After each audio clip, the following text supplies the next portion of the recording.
Desde aquella hermosa mañana de primavera de 1820, cuando se reveló la luz y la verdad al mundo por medio del joven José, la educación ha sido el centro de la misión de la Iglesia.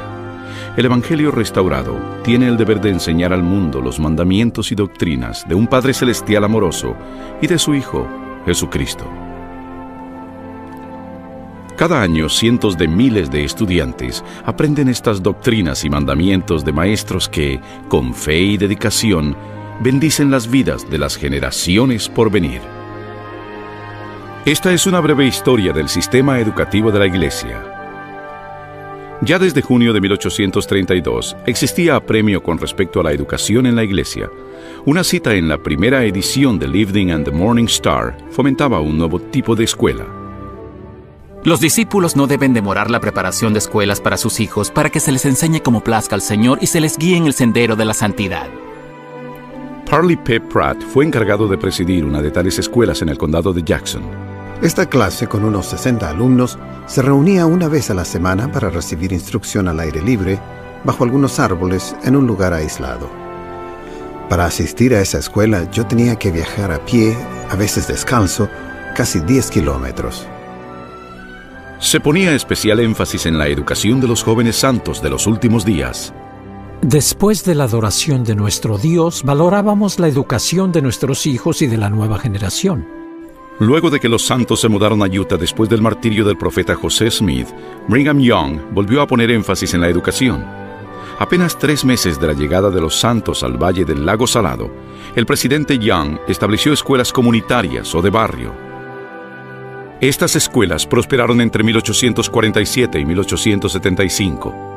La Convención Constitucional de Utah de 1882 excluyó la enseñanza religiosa en las escuelas apoyadas por fondos públicos y así muchos jóvenes de la Iglesia se encontraron en un ambiente educacional que no incluía la capacitación religiosa. Otras religiones se apresuraron en establecer escuelas privadas con mejores libros y materiales y maestros mejor pagados, e invitaron a los jóvenes santos de los últimos días a asistir en forma gratuita, lo que se consideró como una posibilidad de separar a los jóvenes de la religión de sus padres. Para contrarrestar esta tendencia, la Iglesia estableció academias que progresaron desde una en 1860 a 23 en 1911. Situadas en Utah, Arizona, Wyoming, Idaho, Canadá y México, estas academias daban instrucción secular y religiosa a los jóvenes santos de los últimos días.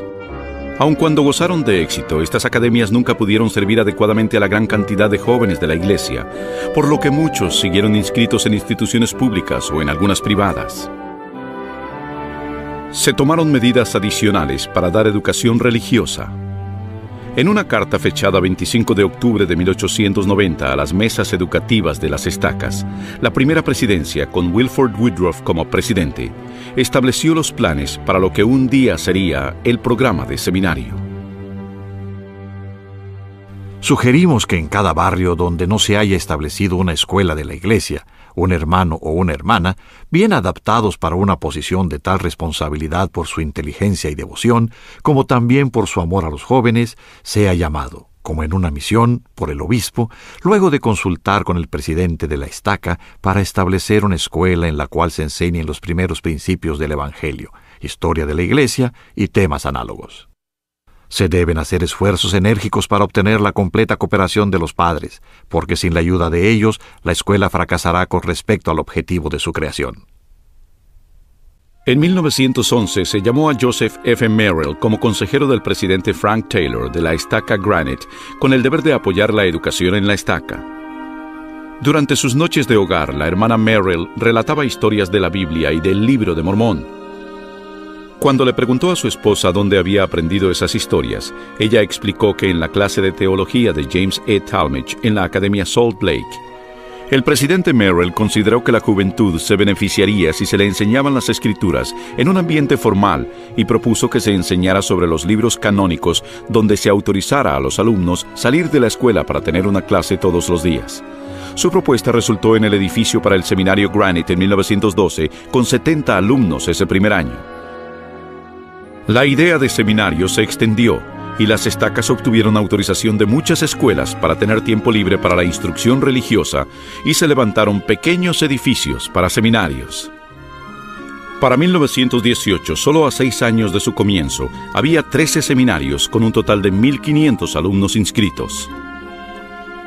Al ver el éxito del programa de seminario y a la vez el gasto de las academias de la Iglesia, en 1920 la Mesa Directiva de Educación recomendó el cierre de varias academias de la Iglesia. Algunas se convirtieron en universidades y años más tarde se transfirieron al gobierno del estado correspondiente. En junio de 1926, la Mesa Directiva de Educación consideró una situación en Moscow, Idaho, y decidió dar educación religiosa a unos 100 alumnos de la Iglesia que asistían a la universidad allí.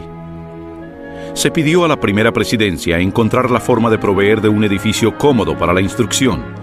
La Iglesia aceptó un plan propuesto para crear el primer instituto de religión de la Iglesia y compró un predio de fácil acceso para los alumnos y de inmediato se planificó la construcción de un edificio. En octubre de 1926, el hermano J. Wiley Sessions, recién llegado de presidir la misión a África del Sur, fue llamado al nuevo instituto. Las clases empezaron en el otoño de 1928 con las Escrituras como texto. Se recomendó a los maestros del SEI establecer altas normas académicas en el estudio de religión. Por esta razón, se les alentó a obtener licencias avanzadas en los mayores centros de capacitación teológica. Sin embargo, el resultado de este esfuerzo produjo una enseñanza que reflejaba más el secularismo que la fe y el testimonio. Esto no pasó inadvertido en los consejos de la Iglesia. Bajo la dirección de la primera presidencia se establecieron cursos de estudio para que los maestros se ciñeran a la enseñanza religiosa con fe y testimonio. Muchos de esos cursos se llevaron a cabo en la Escuela de Verano de la Universidad Brigham Young en Aspen Grove.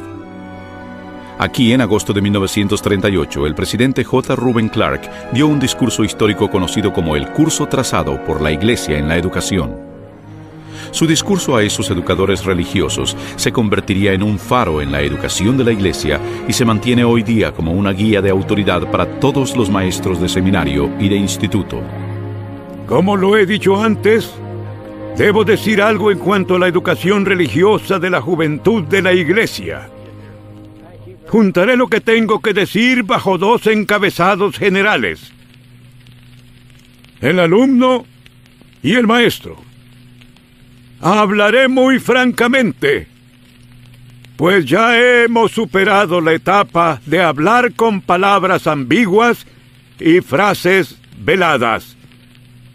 Debemos hablar con bastante claridad, porque el futuro de nuestros jóvenes está en juego, tanto aquí como en el más allá y también en el bienestar de toda la Iglesia. En abril de 1950 se reunieron con la Mesa de Educación de la Iglesia los presidentes de 11 estacas del sur de California para ver la posibilidad de establecer seminarios allí. En forma unánime recomendaron que se estableciera de inmediato el programa. Se iniciaron 6 clases piloto con un total de 200 alumnos. La rápida expansión del programa demostró que el seminario matutino en el sur de California lograba éxito. Estos seminarios, que no eran de tiempo libre, operaban bajo las mismas normas que los seminarios de tiempo libre, reuniéndose 1 hora en la mañana cada día y utilizando los mismos cursos de estudio. Los seminarios que no eran de tiempo libre se siguieron expandiendo con maestros de jornada parcial. El milagro fue que muy pocos de estos maestros enseñaban en escuelas públicas. Eran profesionales, dueñas de casa y algunos maestros de escuelas públicas en vez de maestros regulares de religión. Los requisitos principales eran tener un testimonio y ser obedientes al Evangelio, además de habilidad para inspirar a los jóvenes. A mediados del siglo XX, la Iglesia de Jesucristo de los Santos de los Últimos Días se empezó a expandir para llegar a ser una iglesia mundial. El efecto de este desarrollo en el programa de educación fue impactante. Se determinó que donde quiera que estuviera organizada la iglesia, le seguiría el programa de seminario e instituto. A principios de los 70 se inició el programa de estudio individual supervisado, que continúa hoy día para los alumnos que viven donde no es práctico reunirse diariamente para instruirse en un salón de clases.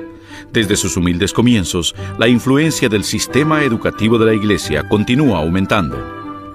En la actualidad, los programas de educación religiosa están en cada lugar donde esté la Iglesia a través del mundo, con más de 32,000 maestros que instruyen a más de 500,000 de alumnos al año en 136 países y territorios.